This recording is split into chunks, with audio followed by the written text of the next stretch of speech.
പ്രിയപ്പെട്ടവരെ, നമ്മൾ ഇന്നലെ പരിചയപ്പെട്ടത് അൽപോർട്ടിൻ്റെ തിയറിയാണല്ലേ. അതിന് ശേഷം ഞാനൊന്ന് പരിചയപ്പെടുത്താമെന്ന് വിചാരിച്ചു. പേഴ്സണാലിറ്റി എന്ന് പറയുന്ന തിയറി ബൃഹത്തായിട്ടുള്ളൊരു ശാഖയാണ്. നമ്മൾ ഒരു പരീക്ഷ എഴുതാൻ പോവാണ്. അപ്പോൾ നമ്മളുടെ ശത്രുവിനെ കീഴടക്കാനായിട്ട് എല്ലാ ഭാഗവും നമ്മൾ ക്ലിയറായിട്ട് മനസ്സിലാക്കണം അല്ലേ. ഏത് ദിക്കിലൂടെ പോയാലും ശത്രുവിനെ വകവരുത്താനായിട്ട് നമ്മൾ അറിഞ്ഞിരിക്കണം. അപ്പോൾ ഈ പേഴ്സണാലിറ്റി തിയറിയിൽ ഏതൊക്കെ തിയറീസാണ് ചോദിക്കാനായിട്ട് സാധ്യത എന്നുള്ളതാണ് ഇതിൽ ഞാൻ പറയുന്നത്, ആമുഖമായിട്ട് പറയുന്നത് കേട്ടോ. ശ്രദ്ധിച്ച് വയ്ക്കുക. എന്നിട്ട് അതിൻ്റെ പേരുകളൊന്ന് നോട്ട് ചെയ്ത് വെക്കണം കേട്ടോ. അതിൽ 4 ഭാഗങ്ങളായിട്ടാണ്, 4 ഡിവിഷനായിട്ടാണ് പേഴ്സണാലിറ്റി തിയറീനെ വിഭജിച്ചിരിക്കുന്നത്. അതിൽ ഒന്നാമത്തെ തിയറിയുടെ പേരാണ് സൈക്കോ അനലിറ്റിക്കൽ തിയറി. ഈ അപ്രോച്ച് സൈക്കോ അനലിറ്റിക്കൽ തിയറി എന്ന മനോവിശ്ലേഷണ സിദ്ധാന്തം എന്നൊരു ഹെഡിങ്ങിൻ്റെ കീഴിലാണ് വരുന്നത്. അപ്പോൾ സൈക്കോ അനലിറ്റിക്കൽ തിയറിയിൽ നമുക്ക് ഏവർക്കും അറിയാം ഫ്രോയിഡ്.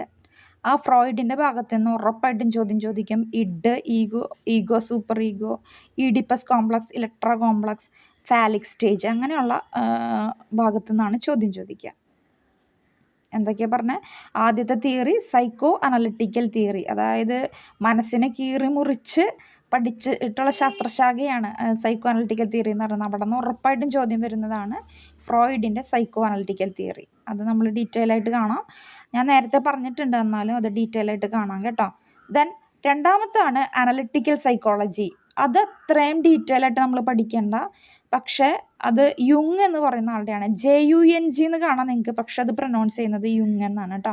Analytical psychology. ഓക്കെ, അതിൽ നമ്മൾ ഈ യുങ്ങിനെ പറ്റി പറയുമ്പോഴേ ഒരു വ്യക്തി, നമ്മളുടെ ഇടയിൽ തന്നെ ഇൻട്രോവേർട്ട് ആയിട്ടുള്ള ആളുകളുണ്ട്, എക്സ്ട്രോവേർട്ട് ആയിട്ടുള്ള ആളുകളുണ്ട്. അപ്പം വ്യക്തികളെ ഇൻട്രോവേർട്ട് എന്നും എക്സ്ട്രോവേർട്ട് എന്നും വേർതിരിച്ച വ്യക്തി ആരാന്ന് ചോദിക്കുകയാണെങ്കിൽ യുങ് ആണ്. പിന്നെ സൈക്കോ സോഷ്യൽ ഡെവലപ്മെൻറ്റ് തിയറി, മനോസാമൂഹിക വികാസ സിദ്ധാന്തം എന്ന് പറയുന്നൊരു സിദ്ധാന്തമുണ്ട്. അതൊരു 1.5 തിയറിയാണ്. 8 സ്റ്റേജാണ് അതിൽ വരുന്നത്. അത് റിക്സൻ്റെ ആണ്, ഉറപ്പ്, ഷുവർ ക്വസ്റ്റ്യൻ ആണ് കേട്ടോ. അപ്പോൾ സൈക്കോ അനലിറ്റിക്കൽ തിയറിയിൽ 3 ഭാഗമാണ് വരുന്നത്. സൈക്കോ അനലിറ്റിക്കൽ തിയറി ഫ്രോയിഡിൻ്റെയാണ്. പിന്നെ അനലിറ്റിക്കൽ സൈക്കോളജി എന്ന് പറഞ്ഞിട്ട് യുങ്ങിൻ്റെയാണ്. പിന്നെ സൈക്കോ സോഷ്യൽ ഡെവലപ്മെൻറ്റ് തിയറി എറിക്സൻ്റെയാണ്. പിന്നെയാണ് നമ്മൾ ഇന്നലെ ഡിസ്ക്രൈബ് ചെയ്തിട്ടുള്ള ട്രൈറ്റ് അപ്രോച്ച്. ട്രൈറ്റ് അപ്രോച്ച് എന്ന് വെച്ചാൽ സ്വഭാവ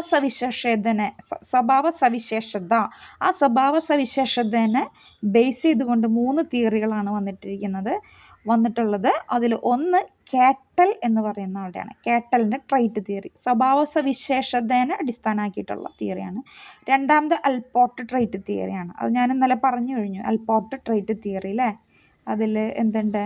കാർഡിനൽ ട്രൈറ്റ് ഉണ്ട്, സെൻട്രൽ ട്രൈറ്റ് ഉണ്ട്, അതേപോലെ സെക്കൻഡറി ട്രൈറ്റ് ഉണ്ട്. ആ ഓർഡർ കൃത്യമായിട്ട് അറിയണം കേട്ടോ. പിന്നെ ഐസനെങ്ക് ഹൈറാർക്കിക്കൽ തിയറിയാണ് ഇന്ന് പറയാൻ പോകുന്നത്. അപ്പോൾ 2 ബ്രാഞ്ച് കഴിഞ്ഞോ?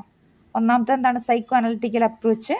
രണ്ടാമത്തത് ട്രൈറ്റ് അപ്രോച്ച് ആണ്. ഇനി മൂന്നാമത്തതാണ് ഹ്യൂമനിസ്റ്റിക് അപ്രോച്ച് എന്ന് പറഞ്ഞാൽ മാനവികതാ സിദ്ധാന്തം എന്ന് പറഞ്ഞാൽ അതിൽ ഒരാളുടെ തിയറി മാത്രമേ പറയുന്നുള്ളൂ. അത് ചോദ്യം വരാറുണ്ട്, സിംഗിളായിട്ടുള്ള ചോദ്യമാണ് വരാറ്.